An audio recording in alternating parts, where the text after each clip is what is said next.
किस तरह से डीडीए दिल्ली के अंदर दिल्ली डिस्ट्रक्शन अथॉरिटी बना और उसने दिल्ली के अंदर घोस्ट सिटी डेवलप की। आज यही टॉपिक है और इसी टॉपिक के बारे में मैं आपको डिटेल में इंफॉर्मेशन देने वाला हूँ। किस तरह से क्या अनसोल्ड स्टॉक है, क्या हमारे मंत्री इसके बारे में कहते हैं, किस तरह से दिल्ली को डीडीए प्लानिंग वे में बना सकता था और क्या उसने आज बना दिया, किस तरह से वो स्ट्रगल कर रहा है आज अपने अपार्टमेंट्स को सेल करने के लिए। ये सब आज मैं इस वीडियो में बताऊंगा आपको। ये एक डिटेल स्टडी है जो मैंने काफ़ी रिसर्च करने के बाद निकाली है। उम्मीद है आपको ये पसंद आएगा। अगर पसंद आएगा तो आप लाइक कमेंट शेयर ज़रूर कीजिएगा कि ज़्यादा से ज़्यादा लोगों के पास ये पहुँचे कि एक्चुअल स्टोरी दिल्ली की डेवलपमेंट रिलेटेड क्या है, उनको भी वो समझ में आए। और आपने अगर अभी तक सब्सक्राइब नहीं किया है तो इसे सब्सक्राइब कर लीजिए, क्योंकि ऐसे इंफॉर्मेटिव वीडियोस आपके पास और आते रहेंगे। तो चलिए शुरू करते हैं। नमस्कार, मैं हूं Pradeep Mishra. The property Mishra show में आपका स्वागत है। यहां हम आपको प्रॉपर्टी और प्रॉपर्टी मार्केट की हकीकत बताते हैं। नो बकवास, डायरेक्ट काम की बात। चलिए शुरू करते हैं।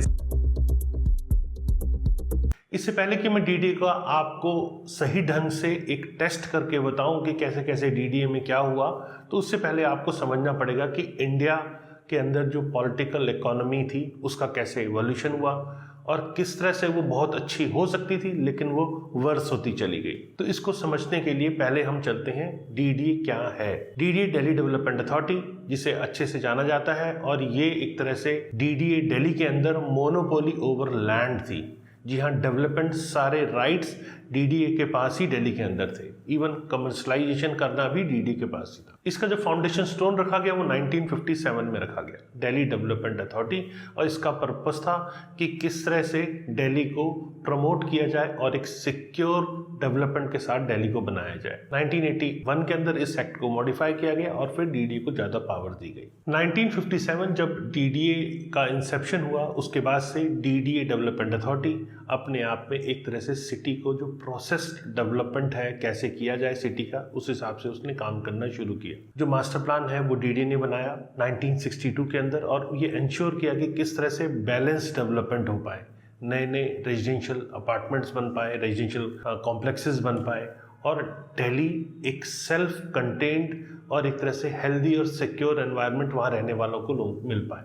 क्योंकि दिल्ली राजधानी है, पूरे इंडिया के लोग राजधानी में हमेशा आते जाते रहते हैं, तो इसीलिए दिल्ली को एक अच्छा बनाने की जिम्मेदारी डीडीए को दी गई। लेकिन मास्टर प्लान 1962 आया, जब सिग्निफिकेंटली जो कंट्रीब्यूशन डीडीए कर सकता था फॉर्मुलेशन ऑफ मास्टर प्लान 1962, जैसे मैंने बताया, तो उसका एम था कि किस तरह से एक एक्सपैंड किया जाए सिटी को, और आने वाले जो डिकेड्स हैं उस तक ये सिटी एक बहुत बेहतर ढंग से बन के सामने आ पाए। और यहाँ डीडीए को प्लानिंग, डेवलपमेंट और एसेंशियल इंफ्रास्ट्रक्चर जैसे कि road, transport system, public amenities और ग्रोइंग पॉपुलेशन को ध्यान रखते ही वो सारी चीज़ें का जिम्मा दिया गया।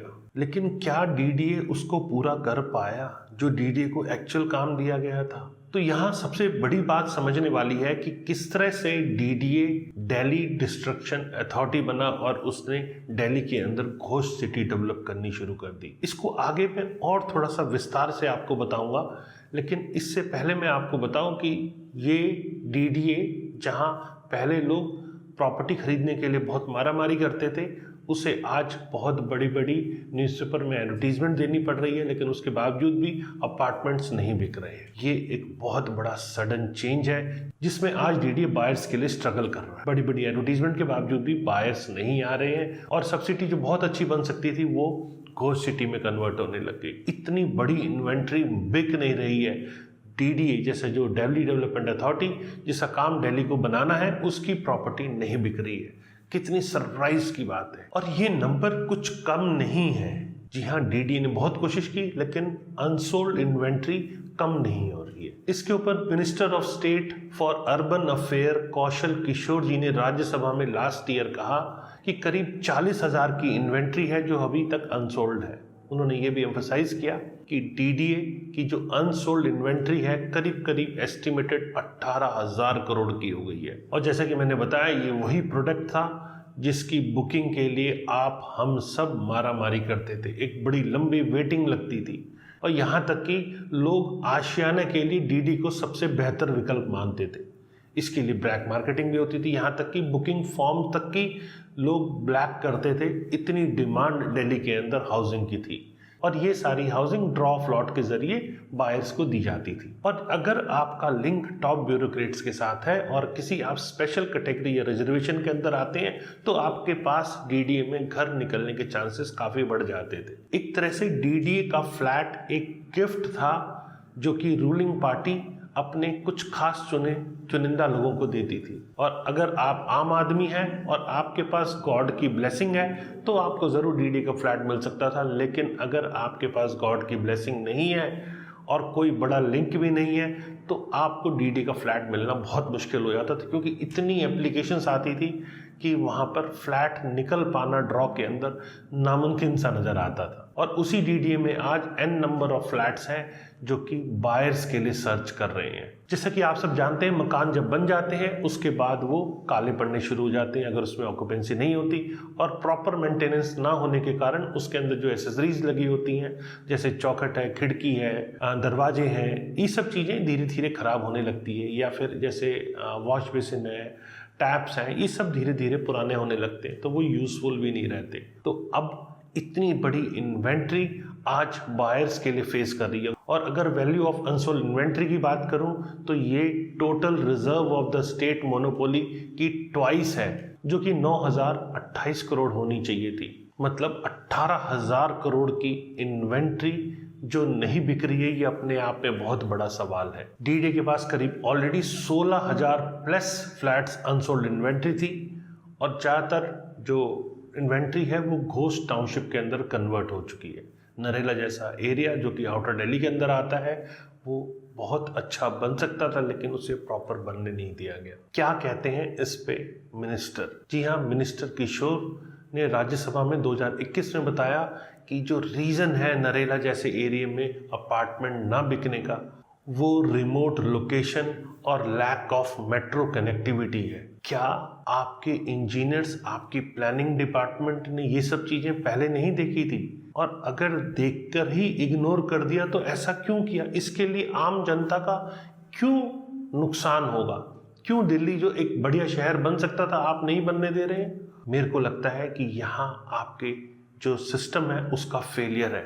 अगर इसे प्रॉपर रेकी की जाती तो ये एक बहुत बड़ी सब्सिडी बन सकती थी। इसके अंदर बहुत पोटेंशियल मैं आज भी देखता हूँ। लेकिन उसके बावजूद अगर आप ये कहते हैं कि ये रिमोट लोकेशन है, मेट्रो कनेक्टिविटी नहीं है, तो आप अब तक क्या कर रहे थे? क्यों इतने सारे अपार्टमेंट आपने बनने दिए? 18,000 करोड़ प्लस की इन्वेंट्री, ये अपने आप में बहुत बड़ी इन्वेंट्री है। आपको इसे बनाने से पहले सोचना चाहिए था। और जब आपके ऊपर पूरे दिल्ली को बनाने की जिम्मेदारी है तो क्या इंफ्रास्ट्रक्चर, अगर आप कोई सब सिटी डेवलप कर रहे हैं तो उसको पहले से प्लान नहीं कर सकते थे?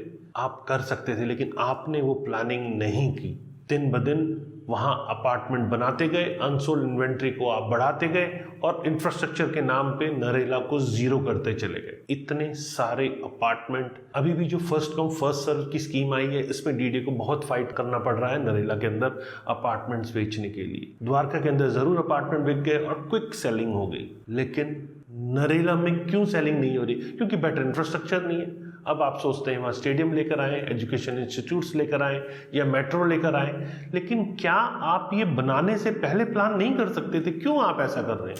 और दिल्ली जैसे खूबसूरत शहर को, जहाँ दिलवाले रहते हैं, वहाँ पर आपने इसको घोस्ट सिटी में कन्वर्ट कर दिया। क्यों आपने 23,955 नए अपार्टमेंट बनाए 2022-23 के अंदर, जहां आपके पास ऑलरेडी 16,000 अनसोल्ड इन्वेंट्री पड़ी हुई थी? क्यों आप एक कमर्शियल डेवलपर की तरह या प्राइवेट डेवलपर की तरह आप ज़्यादा से ज़्यादा रेट लेना चाहते हैं? क्यों आपके ऊपर जो अफोर्डेबल हाउसिंग बनाने की जिम्मेदारी थी आप उसको पूरा नहीं करते? उसका एक बहुत अच्छा एग्जाम्पल, आपने 14 पेंट हाउसेज बनाए द्वारका के अंदर, जिसको आप पर अपार्टमेंट 5 करोड़ के आसपास बेचने के लिए आपने रिजर्व प्राइस लगाया और आपने इसको भी ऑक्शन में डाल दिया। जिसकी ज्यादा बिड होगी वो उस प्रॉपर्टी को ले पाएगा। क्या ये तरीका सही है? अफोर्डेबल हाउसिंग बनाने की जिम्मेदारी, दिल्ली पूरे शहर को बनाने की आप पे जिम्मेदारी है और आप इसे ऑक्शन के थ्रू सेल कर रहे हैं। क्या ये सही है? आप दिल्ली वाले हैं या आप पूरे इंडिया में रहते हैं और दिल्ली के अंदर आप डीडीए से एक बेहतर मकान रिजनेबल रेट की एक्सपेक्टेशन करते हैं और वो डीडीए नहीं पूरा कर पा रहा है और वो उसे ऑक्शन करके बेच पा रहा है, तो आप क्या सोचते हैं? क्या ये चीज़ सही है? क्या ये रेट होना चाहिए? क्यों द्वारका के अंदर ऑक्शन किए जा रहे हैं और क्यों आपके अपार्टमेंट नरेला के अंदर नहीं बिक रहे हैं? ये मिसमैच क्यों है? क्यों आपने पहले इंफ्रास्ट्रक्चर नहीं बनाया? क्योंकि द्वारका के साथ इंटरनेशनल एयरपोर्ट बना हुआ है, इसका बेनिफिट आपको मिल रहा है, तो इसे आप महंगे से महंगे कीमत पे बेच रहे हैं। तो प्राइवेट डेवलपर और डीडीए के अंदर क्या फ़र्क रह गया? क्या जो आपकी रिस्पॉन्सिबिलिटी थी लोगों को बेटर हाउसिंग प्रोवाइड करने की, जिसमें नॉन प्रॉफिट आपका मोटिव होना चाहिए था, वो अब प्रॉफिट में कैसे कन्वर्ट हो गया? क्यों आप उसे हॉट केक बना के सेल करना चाह रहे हैं? मुझसे अगर आप पूछें तो मेरे को लगता है डीडीए का ये ऑक्शन का रिजल्ट रॉन्ग है। हर आदमी कंफर्टेबल नहीं होता ऑक्शन में जाने में। उसे जब कीमत का पता नहीं होता तो वो इंटरेस्ट भी बहुत ज़्यादा नहीं लेता। उसे लगता है कि मैं 2 करोड़ का अगर अपार्टमेंट है और वो अगर बिडिंग पे जाता है और वो 2.5 या 3 करोड़ का हो जाता है तो मैं ले नहीं पाऊंगा। उसके लिए एक हैवी अमाउंट के साथ में आपको लॉग इन करना पड़ता है। बहुत सारे बायर्स के साथ मेरी बात हुई, वो प्रॉपर्टी लेने में तो इंटरेस्टेड थे, क्योंकि एयरपोर्ट के पास और गुरुग्राम जैसा एरिया जहां जॉब अपॉर्चुनिटीज़ काफ़ी हैं, इसका नज़दीक होने का फ़ायदा द्वारका को मिल रहा है। तो यहाँ पर बायर्स इंटरेस्टेड तो हैं, लेकिन वो ऑक्शन में जाने से घबरा रहे हैं कि ऊपर कीमत में कंफर्टेबल नहीं हो रहे हैं। उनको डीडीए से एक्सपेक्टेशन थी एक रिजर्व प्राइस आएगा और उस पर हमें प्रॉपर्टी के लिए अप्लाई करना पड़ेगा, लेकिन डीडीए ने प्रॉफिट के लिए उसे ऑक्शन में कन्वर्ट कर दिया। और इस ऑक्शन की परेशानी से बचने के लिए, जिसका पूरी तरह से मैं समझता हूँ कि डीडीए भी अभी तक शायद तैयार नहीं हो पाया है और बायर्स के क्वेश्चंस बहुत सारे हैं जिनका उनको आंसर नहीं मिल पा रहा है। इस कारण से बिडिंग बहुत ज़्यादा लोग जो इंटरेस्टेड हैं वो भी नहीं ले पा रहे हैं। और नरेला तो घोस्ट सिटी आपने बना ही दिया और द्वारका में भी आपने हायर रेट्स प्राइवेट डेवलपर की तरह बेच के प्राइस निकाल कर आम बायर जो दिल्ली के अंदर घर खरीदना चाहता है उसको आपने बहुत निराश किया है। और अगर दिल्ली के अंदर घर बनाने के व्यवसाय के अंदर खुद सरकार अगर उतर जाए और लैंड की ओनरशिप की बात करें तो वो सिर्फ और सिर्फ आपके पास है, पूरा कंट्रोल आपके पास है, लैंड बैंक आपके पास बहुत सारा है, और उसके बावजूद आप इन इक्वालिटीज़ यहाँ डेवलप कर रहे हैं। ये एक बहुत गलत बात है। गवर्नमेंट के पास स्कोप था कि मास्टर प्लान 2041 का इम्प्लीमेंट हो जाए, लेकिन अभी तक उसमें डिले ही होता जा रहा है। अनऑथराइज कॉलोनियाँ डेवलप होती जा रही हैं, क्योंकि जब तक ये गैप रहेगा तब तक अनऑथराइज कॉलोनियाँ डेवलप होती रहेंगी।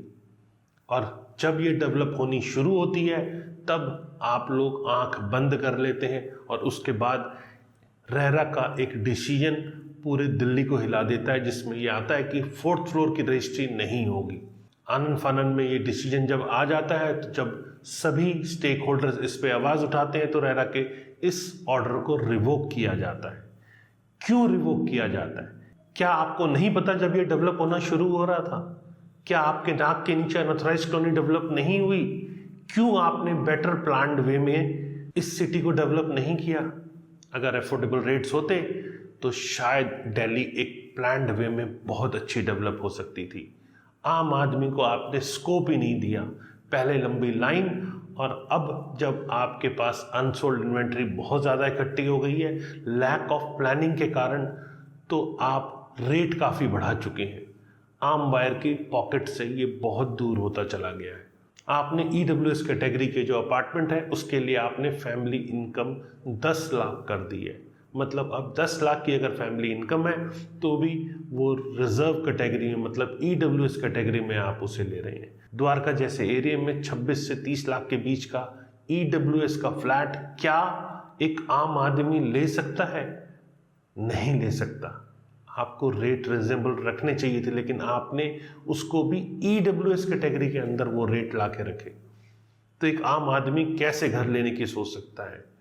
क्या ये गैप अब बहुत नहीं बढ़ गया है? आपको मास्टर प्लान 2041 को इम्प्लीमेंट करके ज़मीन पर लाकर, जो रेरा जैसे जजमेंट में, 4th फ्लोर बैन जैसे जजमेंट में आपका एक झटका बायर्स को लगता है, उससे आप इस दिल्ली को बचा सकते थे। क्योंकि आपके सामने ये सारा अनऑथराइज्ड एरिया डेवलप हुआ है। इंफ्रास्ट्रक्चर आप अगर पहले डिज़ाइन करते, प्लानिंग अच्छी करते, तो शायद अनऑथराइज्ड कॉलोनी डेवलप नहीं होती। और ये वही अनऑथराइज्ड कॉलोनी है जो पहले डेवलप होती है, बाद में पॉलिटिकल लीडर्स उसे तोड़ने नहीं देते, क्योंकि एक वोट बैंक उनका इन्हीं कॉलोनियों के अंदर रहता है। तो उनको लगता है इनको बचा के भी रखना है, और सिस्टमैटिक दिल्ली जो बन सकती थी, आप उसे उजाड़ने में आपने कोई कसर नहीं छोड़ी है। एक स्टोरी मैंने द प्रिंट के अंदर पढ़ी, उसमें बड़े अच्छे से इस चीज़ को और बताया गया है। उसमें बताया गया कि किस तरह से ब्रिटिशर्स ने लुटियंस दिल्ली के अंदर डेवलप किया। पहले बहुत सारे विलेजेस की लैंड डेवलप कर ली, जो कि साउथ ऑफ ओल्ड दिल्ली है, जिसके अंदर रायसीना और मालचा जैसे एरिया बने। विलेज को यहाँ पर कंपनसेशन के नाम पे बहुत छोटे से अमाउंट मिले, क्योंकि ब्रिटिशर्स ने जिस हिसाब से विलेजेस की लैंड को यहाँ एक्वायर किया, कोई बहुत ज़्यादा ऐसा कंपनसेशन उनको मिलता नज़र नहीं आ रहा था। और वही ट्रेंड आप लोगों ने भी कंटिन्यू किया।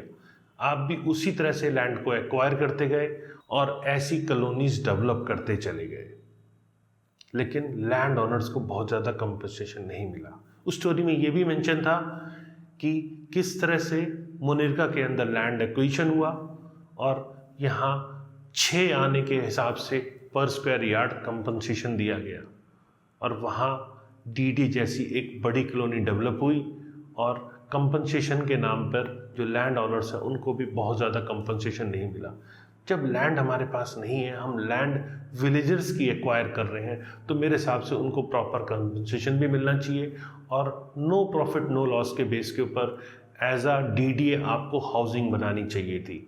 लेकिन ये चीज़ें नदारद रही, या एक नॉमिनल प्रॉफिट हो जिससे कि जो वहाँ के लोग हैं उनकी सैलरी भी निकल पाए। उस तरह से एक गवर्नमेंट की तरफ से एक घर मिलने का जरिया आप बन सकते थे, प्लान वे में आप सिटी को बना सकते थे। लेकिन आपने इनिशियल स्टेज के ऊपर कुछ कोऑपरेटिव सोसाइटीज़ को इनक्रेज किया। मतलब अगर आपके लिंक गवर्नमेंट में है, आप सिविल सर्वेंट हैं या आप किसी मिनिस्ट्री के अंदर हैं, तो ऐसे लोगों की एक आपने सोसाइटी डेवलप करी, कोऑपरेटिव सोसाइटी। वो सेंट्रल गवर्नमेंट की भी हो सकती थी। जैसे आनंद निकेतन की अगर मैं बात करूं तो ये एक कोऑपरेटिव सोसाइटी है। वहीं शांति निकेतन की बात करें तो ये एक हाउसिंग कॉलोनी है जो कि सेंट्रल गवर्नमेंट एम्प्लॉइज़ के लिए बनाई गई। तो आपने ऐसी कॉलोनीज़ को कोऑपरेटिव सोसाइटी को अलॉट कर दिया। वो सोसाइटी किन लोगों की थी ये अब तक आप समझ चुके होंगे, क्योंकि उन लोगों को एक तरह से बेटर प्रिविलेज मिला और बड़े बड़े प्लॉट्स उस सोसाइटीज़ को अलॉट किए गए। जैसे कि शांति निकेतन की बात करें तो ये बहुत क्लोज है डिप्लोमेटिक इनक्लेव के पास में, जो कि चाणक्यपुरी के नाम से है, और यहाँ बहुत सारे गवर्नमेंट सर्वेंट्स यहाँ पे रहते हैं, और इनको यहाँ सब्सिडाइज रेट के ऊपर लैंड अलॉटमेंट की गई कि पोस्ट रिटायरमेंट के बाद उनके रहने के लिए बेहतर विकल्प हो पाए। एडवोकेट और जजेस की बात करें तो उनके लिए नीति बाग का एरिया रखा गया, और फिर जर्नलिस्ट्स की बात करें तो उनके लिए गुलमोहर पार्क में स्मॉल प्लॉट्स का प्रोविज़न रखा गया। तो ये आपने कोऑपरेटिव सोसाइटीज़ बनाकर ऐसे सब्सिडाइज रेट्स में लोगों को प्रॉपर्टी दे दी। क्या आपकी जिम्मेदारी जो घर बनाने की थी वो इससे पूरी हो गई? मुझे लगता है कि आपको नो प्रॉफिट नो लॉस पे अगर आप आम आदमी को घर बना के देते तो ये जो कुछ कोऑपरेटिव सोसाइटीज़ ने दिल्ली के प्राइम एरिया को कवर कर लिया है, वहाँ आम लोगों के लिए घर बनते तो उसमें बहुत सारे लोग अपना आशियाना बना पाते, और अनऑथराइज्ड कॉलोनी जो डेवलप हो रही है वो पूरी तरह से बैन हो जाती। क्योंकि आप तो पूरा ही कंट्रोल कर रहे हो ना, आप कुछ लोगों को जो सरकार के साथ बहुत ज़्यादा अटैच है, क्यों उनको सिर्फ फ़ायदा दे रहे हो? आपकी रिस्पॉन्सिबिलिटी पूरे दिल्ली को डेवलप करने की थी। आपको याद होगा यहाँ प्राइवेट डेवलपमेंट जो दिल्ली के अंदर पॉसिबल थी उसको पूरी तरह से बंद कर दिया गया, और लोग एक मर्जी पे थे कि डीडीए की अप्रूव्ड हाउसिंग जब निकलेगी, मतलब 1970 से 2000 के बीच में लोगों के पास डीडीए के सिवाय मकान खरीदने का कोई ऑप्शन नहीं था अगर आप अप्रूव्ड प्रॉपर्टी देख रहे हो तो। उसी टाइम पे एक स्लोगन चला था, रोटी कपड़ा और मकान। जी हाँ, फूड क्लोथिंग और हाउसिंग, जो कांग्रेस द्वारा चलाया गया था 1970s में। और उसी स्लोगन का बेनिफिट कांग्रेस को बहुत मिला। उस टाइम पे एक मनोज कुमार की मूवी भी आई थी 1974 के अंदर, और वो सुपर हिट गई थी। मतलब आम आदमी उस समय से रोटी कपड़ा मकान, उस समय तो स्लोगन था, लेकिन एक्चुअल में वो फाइट कर रहा था, और ये फाइट अब तक कर रहा है। उसकी आज भी रोटी कपड़ा मकान जैसी जो चैलेंजेस हैं वो पूरे नहीं हो पाए, क्योंकि मकान खरीदना तब भी चैलेंज था और आज भी चैलेंज बना हुआ है, क्योंकि अब भारत काफ़ी विकसित हो चुका है। अब ये चैलेंज नहीं दिखना चाहिए था, लेकिन आज भी आम बायर प्रॉपर्टी मतलब घर के लिए स्ट्रगल कर रहा है। उसके लिए ये चैलेंज अभी भी कम नहीं हो पाया है। 1970 से 2000 के बीच में जब बायर घर लेने के लिए जाता था तो HIG हाउस का एक सपना उसका होता था, और उसके लिए मतलब अर्थक्वेक रेजिस्टेंट बिल्डिंग का भी ना होना, और सिर्फ ईंट की दीवार जो HIG हाउस का ही आती थी, मतलब ब्रिक वॉल की बात करें तो उसमें उसे कोई बीम और कॉलम भी नहीं मिलते थे। वो HIG घर खरीदने के लिए एक बायर का सपना होता था कि मुझे वो घर किसी तरह मिल जाए, लेकिन सप्लाई बहुत ज़्यादा ना होने के कारण यहाँ अनऑथराइज्ड कॉलोनी का अंबार खड़ा हो गया। अनदर इम्पॉर्टेंट एस्पेक्ट है, ये भी आपके लिए समझना बहुत ज़रूरी है। दिल्ली गवर्नमेंट का जो अपना एस्टीमेट है वो कहता है 23.7% जो सिटी की पॉपुलेशन है वो डेजिग्नेटेड प्लान्ड कॉलोनीज में रह रही है, और जो रेस्ट है वो इलीगल कॉलोनीज में रह रही है या सेटलमेंट कॉलोनीज में रह रही है। मतलब वो ऑथराइज नहीं है डेवलपमेंट प्लान के हिसाब से, और वो अनप्लान्ड तरीके से डेवलप हुई है। क्या सिर्फ 23.7% ही पॉपुलेशन का हक है ऑथराइज कॉलोनी में रहना? अगर मैं और डिटेल में इस पॉपुलेशन के बारे में बात करूं तो झुग्गी झोपड़ी क्लस्टर 14.8% है, स्लम डेजिग्नेटेड एरिया यहाँ 19.1% है, अनऑथराइज्ड कॉलोनी 5.3% है, और रीसेटलमेंट कॉलोनीज यहाँ 12.7% है। रेगुलराइज अनऑथराइज्ड कॉलोनी यहाँ 12.7% है, रूरल विलेज 5.3% है, अर्बन विलेज की बात करें तो 6.4% है, और प्लान्ड कॉलोनीज की बात जैसा मैंने आपको बताया 23.7% है। तो ये कैटेगराइजेशन रिकॉग्नाइज किया गया है दिल्ली 2021 के मास्टर प्लान के अंदर, और ये वही DDA है जिसकी फुल रिस्पॉन्सिबिलिटी थी कि लैंड मैनेजमेंट और डेवलपमेंट को वो देखे, और साथ में लोगों को घर प्रोवाइड करे, पब्लिक हाउसिंग प्रोवाइड करे।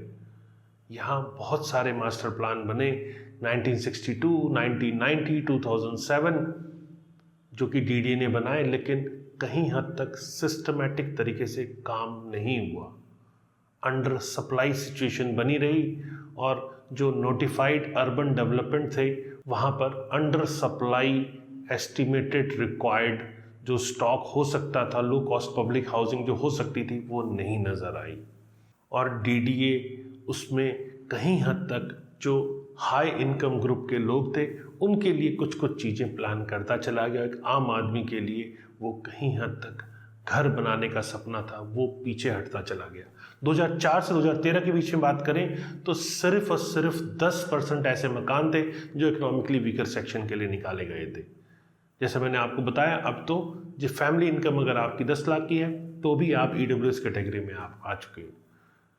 मतलब कीमतें वहाँ तक पहुँचा दी जहाँ पहुँचना नहीं चाहिए था, क्योंकि घर एक आम आदमी की नीड है। आपका स्लोगन रोटी कपड़ा मकान वो अब कहाँ गया?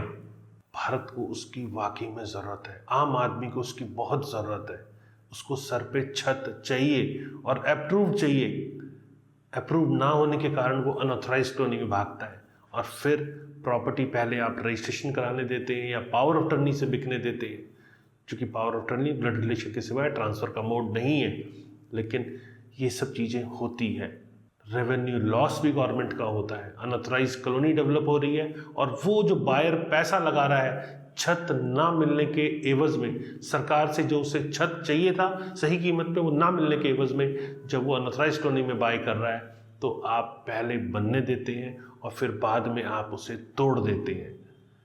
क्यों आप पब्लिक हाउसिंग एक सही रेट पर, एक रीजनेबल रेट पे प्रोवाइड नहीं कर रहे हैं? यहाँ मेरे को लगता है DDA फेलियर है। उसे ये सब करना चाहिए था और अनऑथराइज्ड कॉलोनीज को डेवलप होने से रोकना चाहिए था। मास्टर प्लान के हिसाब से प्रॉपर डेवलपमेंट होनी चाहिए थी। मुझे लगता है कि वो नहीं हुई है। जैसे मैंने बताया, अभी भी 2041 का मास्टर प्लान आया हुआ है, लेकिन अभी तक वो इम्प्लीमेंट नहीं हुआ है और इसके एवज में घर की जो रिक्वायरमेंट है वो अनऑथराइज्ड कॉलोनी का जो जाल है वो बढ़ता जा रहा है। अगर ये टाइम पे आ जाए तो यहाँ 25 लाख अपार्टमेंट और बन सकते हैं, लेकिन पूरी तरह से उसे अमली जामा नहीं पहनाया जा रहा है। क्या कमी है, ये डीडीए जो कि लैंड पूलिंग एजेंसी है ये वो समझ रही है और आप सब भी महसूस कर रहे हैं कि ये चीज़ें आ जानी चाहिए थी ज़मीन पर, लेकिन अभी तक नहीं आई है। हमारा एज अ बायर ये काम नहीं है कि सेंटर में कौन गवर्नमेंट है और स्टेट में कौन सी गवर्नमेंट है, ये हमारा काम नहीं है। हमारा काम है सही कीमत पर सरकार घर बना के दे, इसके लिए सरकार अपना रोल प्ले करे और हमें अनऑथराइज्ड कॉलोनी में प्रॉपर्टी ना खरीदने की नौबत आए, सही कीमत पे हमें घर सरकार द्वारा मिले, ये हमारा हक है। इसीलिए मैंने दिल्ली डीडीए को दिल्ली डिस्ट्रक्शन अथॉरिटी कहा। जी हाँ, दिल्ली डिस्ट्रक्शन अथॉरिटी, जिसे नरेला जैसा एक घोस्ट सिटी डेवलप कर दिया, जिसमें तमाम मकान खाली पड़े हुए, अनप्लान तरीके से काम हुआ और न्यू मास्टर प्लान को भी जो आ सकता था उसे रोका गया। इसको आप आसपास के शहरों से जब कंपेयर करते हैं, गुरुग्राम और नोएडा से कंपेयर करते हैं, तो चूंकि दिल्ली सबका सपना होता है घर लेने का, लेकिन इसके अभाव में डीडी की प्रॉपर प्लानिंग ना होने के कारण गुरुग्राम, नोएडा, फरीदाबाद, बहादुरगढ़, सोनीपत जैसे एरिया में प्राइवेट डेवलपर्स ने यहाँ हाउसिंग डेवलप की और वहाँ प्लान तरीके से काम हुआ। पहले अथॉरिटीज़ ने वहाँ प्लॉट्स निकाले, अफोर्डेबल रेट्स पे निकाले और फिर वहाँ पर प्राइवेट डेवलपर्स को भी एंट्री दी गई। प्राइवेट डेवलपर्स ने आके as per market rate housing निकालनी शुरू की और जॉब अपॉर्चुनिटीज़ भी आप देखेंगे तो गुरुग्राम जैसे शहर में बहुत ज़्यादा डेवलप हो गई। फरीदाबाद में भी हुई, नोएडा में भी हुई, तो ये शहर फलते फूलते चले गए और दिल्ली जो इटसेल्फ कैपिटल है, जिसके अंदर बहुत स्कोप था बेटर इंफ्रास्ट्रक्चर का, बेटर एमिनिटीज़ का, वो नहीं मिला और लोग इसके अभाव में प्राइवेट डेवलपर की टाउनशिप्स में, ग्रुप हाउसिंग्स में बेटर एमिनिटीज़ को सर्च करते हुए आप इन शहरों में आते चले गए। एग्रीकल्चर लैंड जिसकी वैल्यू दिल्ली के अंदर करीब करीब 2.5 करोड़ से 4 करोड़ रुपए एवरेज आउटस्कर्ट्स के एरिया में है, वहीं गुरुग्राम के अंदर एग्रीकल्चर लैंड अगर आपकी मास्टर प्लान के अंदर है, ये मैंने दिल्ली के मास्टर प्लान के अंदर की लैंड बात कर रहा हूँ, 2.5 से 4 करोड़ के बीच का रेट, एवरेज रेट। और वहीं अगर मास्टर प्लान गुरुग्राम का है, उसके अंदर आपकी जो लैंड है वो 20 से 25 करोड़ रुपए एकड़ की है। क्यों इतना डिफरेंस है? Because of policies. क्यों आप पॉलिसीज ठीक नहीं बना रहे? क्या दिल्ली के लैंड ओनर्स का हक नहीं है कि उनको उनकी लैंड की वाजिब कीमत मिल पाए? उसके बावजूद यहां बायर्स गुरुग्राम के अंदर प्रॉपर्टी खरीद रहे हैं, जॉब अपॉर्चुनिटीज का उन्हें फायदा मिल रहा है। ये जॉब अपॉर्चुनिटीज आप दिल्ली में भी क्रिएट कर सकते थे, आपने सिर्फ गवर्नमेंट ऑफिसेस को प्रॉपर तरह से प्रमोट किया, जॉब अपॉर्चुनिटीज को प्रॉपर तरीके से दिल्ली के अंदर प्रमोट नहीं किया। आप देखेंगे तो दिल्ली में करीब करीब सरकारी ऑफिसेज ही हैं। इनफैक्ट हम बात करें तो डीडी जिसकी रिस्पॉन्सिबिलिटी थी कि वो कैपिटल को डेवलप करे, कैपिटल ऑफ इंडिया को डेवलप करे और प्लान्ड वे में करे, एफिशिएंट वे में करे, उसने अपना काम प्रॉपर तरीके से नहीं किया। प्लान्ड कॉलोनीज डेवलपमेंट नहीं हुई ज़्यादा और अनऑथराइज्ड कॉलोनी का अंबार लग गया। इसीलिए मैंने दिल्ली को दिल्ली डिस्ट्रक्शन अथॉरिटी कहा और नरेला जैसा एक शहर, एक सब सिटी जो बहुत प्लान्ड वे में बनाया जा सकता था, मकान बहुत बना दिए, प्लानिंग बहुत करी, लेकिन आउटस्कर्ट्स कहना और लैक ऑफ मेट्रो कनेक्टिविटी का हवाला देके अनसोल्ड इन्वेंट्री का अंबार खड़ा कर देना घोस्ट सिटी में कन्वर्जन कहलाता है। यहाँ प्रॉपर इंफ्रास्ट्रक्चर पहले प्रोवाइड करना चाहिए था। नोएडा उसका एक बेस्ट एग्जाम्पल है, जहाँ पहले इंफ्रा रेडी करती है अथॉरिटी, उसके बाद अलॉटमेंट करती है। खैर कमियाँ सब जगह कुछ कुछ होती हैं। नोएडा के अंदर आप सब ने देखा कि किस तरह से इंस्टॉलमेंट प्लान बना के अलॉटमेंट की गई और वो एक बायर्स के लिए मतलब कहीं हद तक स्टक प्रोजेक्ट्स क्रिएट हो गए, क्योंकि डेवलपर्स ने इंस्टॉलमेंट पे नहीं की और वो स्टक प्रोजेक्ट्स में कन्वर्ट हो गया। वहीं हम हरियाणा की बात करें तो यहाँ इंफ्रा बाद में आता है, पहले प्राइवेट डेवलपर्स लैंड लेके मास्टर प्लान के हिसाब से वहाँ टाउनशिप्स या ग्रुप हाउसिंग डेवलप कर देते हैं। लेकिन जो बेसिक इंफ्रा है उसकी कमी हरियाणा के अंदर भी दिखती है, इंफ्रास्ट्रक्चर वहाँ पूरा होता नहीं दिखता है। तो कुछ कुछ कमियाँ जो आप लोगों की है एज अ गवर्नमेंट, वो आपको अच्छे ढंग से निभानी चाहिए, तब आम आदमी का भला हो पाएगा और तभी हमारा देश ग्रो हो पाएगा। तो मेरी आप सब अथॉरिटीज़ से रिक्वेस्ट है, अगर आप दिल्ली में हैं या हरियाणा में हैं या नोएडा में हैं, कि किस तरह से शहर को बेटर प्लान किया जाए और आम आदमी, आम बायर जो घर खरीदने का सपना लेके बैठा है, उसके घर खरीदने की चाहत पूरी हो पाए, इस पे आप ज़रूर ध्यान दें। तो मेरा ये वीडियो आपको कैसा लगा ये मुझे कमेंट सेक्शन में आप बताएं। मैंने कोशिश की आपको हर पहलू से एग्जैक्ट अवगत कराऊं, और अगर वीडियो अच्छा लगा तो लाइक, कमेंट और शेयर ज़रूर कीजिए, और अगर आपने अब तक सब्सक्राइब नहीं किया है तो इसे सब्सक्राइब कर लीजिए, क्योंकि ऐसे बहुत सारे इन्फॉर्मेटिव वीडियोस मैं अपने एक्सपीरियंस के साथ आपके साथ शेयर करता हूं। तो इसके लिए आपको सब्सक्राइब करना ज़रूरी है। अब मैं यहीं विदाई लेता हूं। नमस्कार और जय हिंद।